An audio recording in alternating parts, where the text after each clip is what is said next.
Isang mapagpalang araw po sa ating lahat. Ako po si Charles at welcome po sa aking daily devotion. Sa araw na ito, itutuloy natin ang series na praying with a proper posture. Again, pag sinabing proper posture, hindi ito sinasabi na nakatayo, nakaluhod, nakahiga. Sinasabi rito yung tamang postura ng puso, yung tamang kondisyon ng puso sa tuwing tayo'y nananalangin. So, ayun, praying with a humble heart.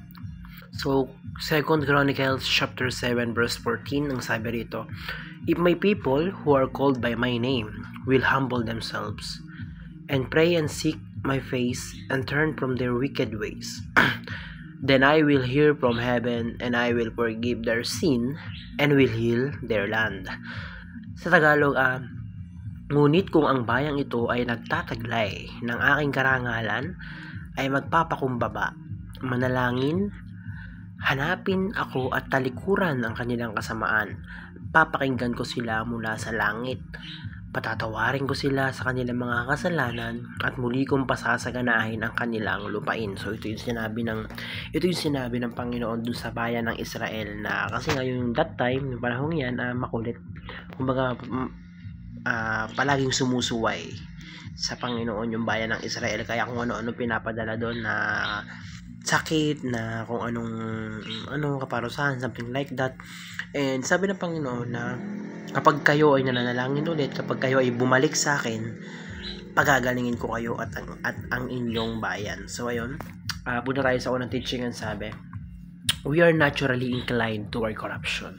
So tayo mga tao ay talagang malapit tayo sa corruption, or talagang hindi na bago or hindi na madaling iwasan para sa atin yung corruption, na sinasabi rito na maraming beses or maraming mga pagkakataon na tayong mga tao ay corrupt.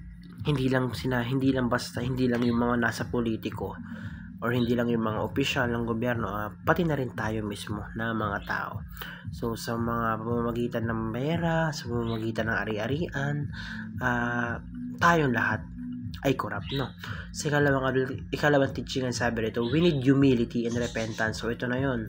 Sabi, we need humility and repentance. Kailangan natin ng pagpapakumbaba at paghingi ng tawad sa Diyos. Dahil yun nga, tayo nga ay nakadesign na, or tayo ay inclined towards corruption. Tayo ay makasalanan na.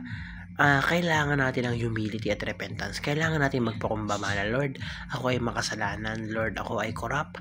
Lord, hindi ako perfecto.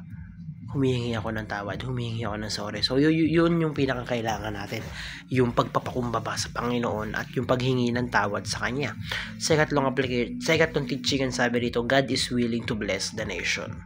So, tulad nung sabi dun sa verse na patatawarin ko sila sa kanilang mga kasalanan at muli kong pasasaganahin ang kanilang mga lupain.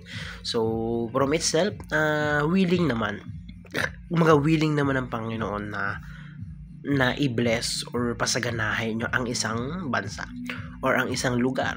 So, ang kailangan lang gawin ay yung humingi sa Kanya ng tulong or lumapit sa Kanya. So, una tayo sa application. Paano ba natin ito may a-apply sa ating mga buhay? Unang-una, pray for the healing of our country. So, manalangin tayo. Ipagdasal natin yung ating bansa na magkaroon tayo ng mga leader na maka-Diyos, na leader na followers of Christ, na nang sa ganun mahil, kumbaga nang sa ganun makabangon yung mga bansa natin. Kasi syempre nga naman, kung ang bansa natin ay pamumunuan ng mga taong naniniwala kay Kristo or ng mga taong may takot sa Diyos, ay syempre talagang gagaling ang ating bansa.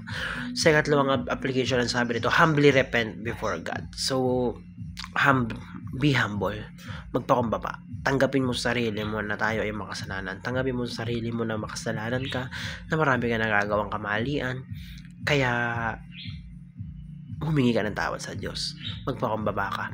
Ikatlong application na sabi nito, ask God to bless our country with godly leaders and godly people. So, manalangin tayo sa Diyos na i-bless yung ating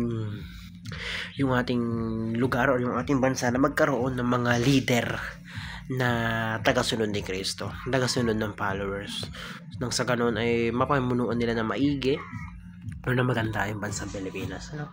So napakaraming natutunan sa araw na ito. Glory to God.